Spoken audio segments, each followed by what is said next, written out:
আসসালামু আলাইকুম। ইনশাআল্লাহ আশা করি সবাই ভালো আছেন। আলহামদুলিল্লাহ আমিও ভালো আছি। যেখান থেকে আমার ভিডিওটি দেখছেন সবাইকে অসংখ্য ধন্যবাদ ও সর্বতি ভালোবাসা রইল। আজকে কথা বলবো, আপনারা ভিডিও টাইটেল দেখে বুঝতে পারছেন।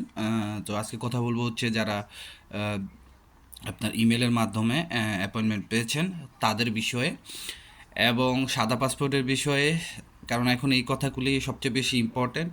আর আপনাদের গতকালকে আমি ভিডিওতে বলছিলাম যে অ্যাপয়েন্টমেন্টের কথা, তো এই বিষয়ে আর এমনি নানান বিষয়ে কথা বলবো। আপনাদের যে কমেন্টগুলো করা হয়, তো ইনশাল্লাহ পুরোটা ভিডিওটা দেখার চেষ্টা করবেন, আর যদি ভালো লাগে অবশ্যই শেয়ার করবেন।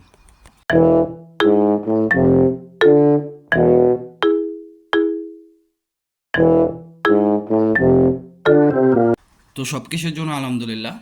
প্রথমে আপনাদের বলে রাখি, এই যে আপনারা যেন অনেক ধরনের হোয়াটসঅ্যাপ গ্রুপের এই দেখতেছেন, ভিএফএস গ্লোবালের ভিএফএস গ্লোবালের শুরুটাই হয়েছে কিন্তু আপনার এরকম অরাজকতার শুরুটাই হয়েছে কিন্তু 2023 সালে। ঠিক আছে, 2023 সালে এরকম অরাজকতাটা শুরু হয়েছে, মানে 2022-এর শেষ দিক দিয়ে এই অরাজকতাটা শুরু হয়েছে। যেমন লাইক নভেম্বর ডিসেম্বরে এরকম শুরু হয়েছে। তো সেইখান থেকে আমি যতটুকু জানি, আমি তখন ইউটিউবে সার্চ করছিলাম, যেহেতু আমি 2022 সালের জমার আবেদনকারী ছিলাম। তখন আমি ভিএফএস গ্লোবাল নিয়ে যে ইতালি ইউটিউবে সার্চ করছিলাম যে ইতালির ভিসা ভিএফএস গ্লোবাল থেকে দিতে কেন এত দেরি হইতেছে। বিশ্বাস করবেন না যে এই উজ্জ্বল ভাইয়ের চ্যানেলটা ছিল, আর দু একটা চ্যানেল ছিল যারা এখন অ্যাক্টিভ নাই, আর দু একটা আপুর চ্যানেল ছিল।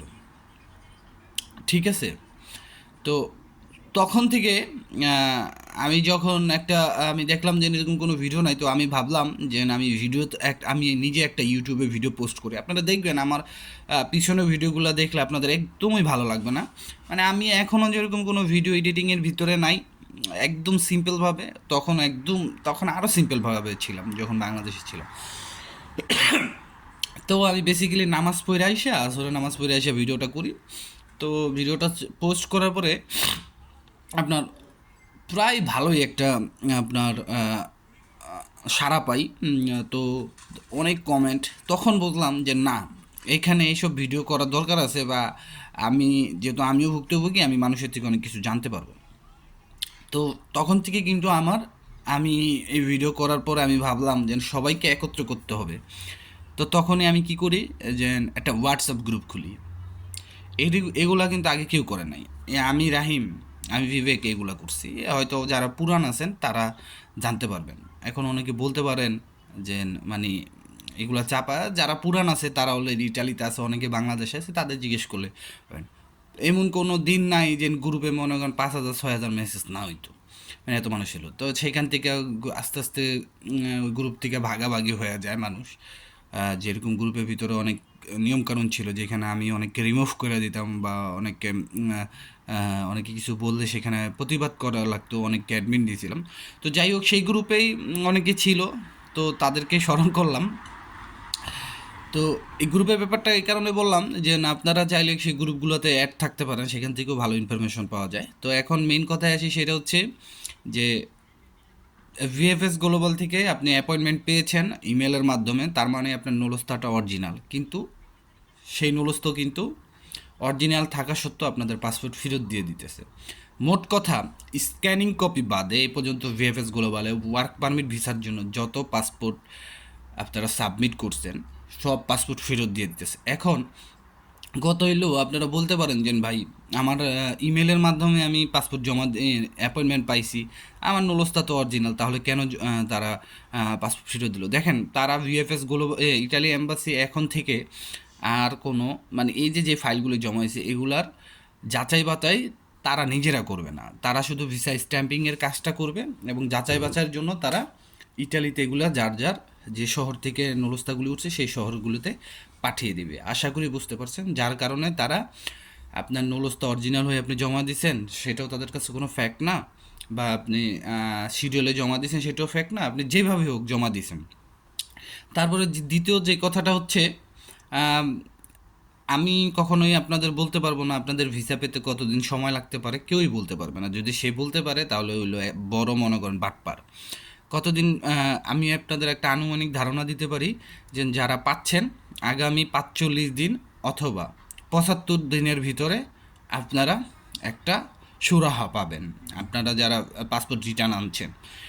আর এখন একটা নতুন একটা সিস্টেম বা নতুন কিছু শুনতেছি যে অ্যাপয়েন্টমেন্ট সিন্ডিকেট দেখলাম, অনেকে গ্রুপে বলতেছে যে যারা পাসপোর্ট রিটার্ন আনতে গেছিলো তারা বলতেছে যে ভিএফএস গ্লোবালে নাকি টাকা দিয়ে কিছু মুন্সিগঞ্জের, আমার বাসাও কিন্তু মুন্সিগঞ্জ, ঠিক আছে, তো মুন্সিগঞ্জের কিছু ভাই নাকি পাসপোর্ট জমা দিতে গেছে। তো আসলে এই বিষয়টা কতটুকু সত্য আমি জানি না। যদি আপনারা কেউ আমার এই ভিডিওটা দেখে থাকেন যে আপনাদের কাছে এমন কোনো প্রমাণ আছে যে মুন্সিগঞ্জের বা যেই অঞ্চলের হোক কেউ টাকা দিয়ে আপনার অ্যাপয়েন্টমেন্ট পেয়ে এখন এইমাত্র জমা দিতেছে, তাহলে প্লিজ দয়া করে, আমি দেখছি একটা রিসিট দেওয়া হয়েছে, তাদের রিসিটের ছবিটা পাঠাবেন।